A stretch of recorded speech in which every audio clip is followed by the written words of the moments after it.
In this series, we talk about game design choices and how they impact player experience and player choice. So for this particular episode, we're focusing on the retro mechanics of Shovel Knight and how Yacht Club evolved those mechanics to open up new gameplay opportunities for players. This episode will be part one of a 4-part series on Shovel Knight. So this is a crowdfunded darling, indie game legend at this point. They've done some really cool things with fundamental retro mechanics that we see in games from the 80s and early 90s, and they've used them in new and interesting ways. So released in 2014, the retro roots of Shovel Knight are pretty well known at this point. Pretty much every article on Shovel Knight talks about it in some way. The NES aesthetic and its various influences from Zelda II to Mega Man, and the IP has gone on to include several DLCs and even a spin-off, Shovel Knight Dig. For this episode, I want to focus on the core mechanic of the Shovel Knight experience, or at least I would argue is the core mechanic of the Shovel Knight experience, and that's the downward shovel thrust. So the downward shovel thrust serves multiple purposes. Sometimes it's used for attacking enemies, sometimes it's used for bouncing off of objects, sometimes it's used for digging into objects, and those are both kind of level traversal mechanics. Sometimes it's used for cutting through dirt. Some blocks are not solid, the shovel goes directly through them.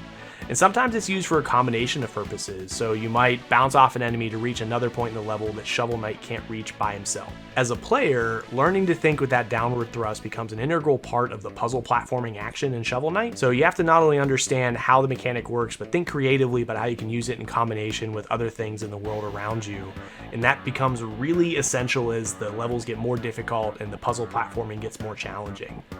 So Yacht Club has been pretty vocal about this downward thrust mechanic being inspired by Zelda II and DuckTales. So let's start with Zelda II and really dig into that first. In Zelda II, we can pretty clearly see the inklings of what would become the Shovel Knight dig mechanic. Link's downward thrust is not just an attack, he also literally uses it for breaking through blocks in a level just like Shovel Knight does, so that exists as far back as the 80s. And as I mentioned before, Zelda II's use of the downward thrust is not all that complex, and that's to be expected given the chronology of where this appears in the history of gaming.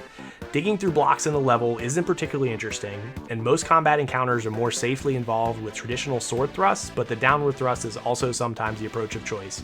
But nothing super magical is happening here. As you can see, the Zelda II version of the downward thrust dig doesn't have much in the way of player feedback, where if you look at Shovel Knight, he bounces off of most materials, and Link mostly just moves straight down, limiting the ability for the downward dig to be used for much of anything else in Zelda II. DuckTales, on the other hand, feels a lot closer to that Shovel Knight experience. Scrooge McDuck has a cane, not a sword, so a little bit of a swap on the weapon choice there like we see in Shovel Knight. And his downward thrust has much more locomotion potential than we see from Link in Zelda II. Since he bounces off of objects and enemies in addition to destroying mechanics or destroying foes, Scrooge McDuck's downward thrust becomes a much more interesting game mechanic. It's a form of locomotion that a player can use in clever ways to solve problems in the game. In DuckTales and in Shovel Knight, the downward thrust mechanic is just as much about moving down as it is moving up, adding a dynamic amount of verticality to gameplay. Nearly every screen of Shovel Knight is a mix of horizontal and vertical movement, blending a variety of inputs and considerations that are beyond jump and attack. And this is what's really masterful about how Yacht Club approached their game design.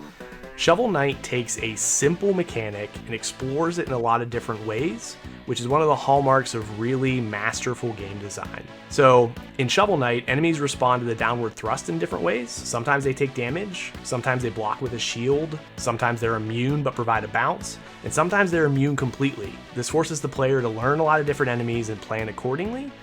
And then the designers also use a variety of surfaces and materials with the downward thrust as well. Some dirt provides a bounce, some dirt Shovel Knight cuts right through as if it's almost not even there. Some dirt's actually more of a rock material and it takes several thrusts for Shovel Knight to defeat. And when you couple these various materials with different level environments and scenarios, like an auto-scroller for example, now you force the player to think about what those surfaces mean for gameplay mechanics and make very fast choices about how the player is going to interact with them. Because if you're coming up with a bunch of a rock surface and you're on an auto-scroller, you want to make sure that you're there in time to dig through it before you're killed by the auto-scroller of the level. And then of course, some surfaces are purely about locomotion. Bubbles appear early in the game, and they're kind of a precarious form of moving through a level as you bounce off of them, but they're very temporary because they're bubbles and they pop. And then there's also blocks that trigger a chain explosion, so you have to be careful about when you hit them with the shovel. And then there's this slime green surface that's bouncy, and you have to use it in clever ways to not only turn lava into this green goo, but also make sure that you're timing your bounces accordingly, because maybe you're on top of a beetle that has weird green goo on his back that's also bouncy.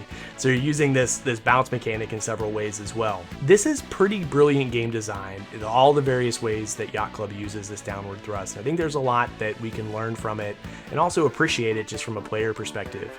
So when you change how enemies or obstacles react to the thrust and then use those elements in different ways to make more level variety, introduce new kinds of challenges, that's where you get this singular mechanic that blossoms into something pretty special and something that's pretty compelling to the player, because it introduces a lot of variety, but sticks to this core concept that the player can really understand and really dig their teeth into.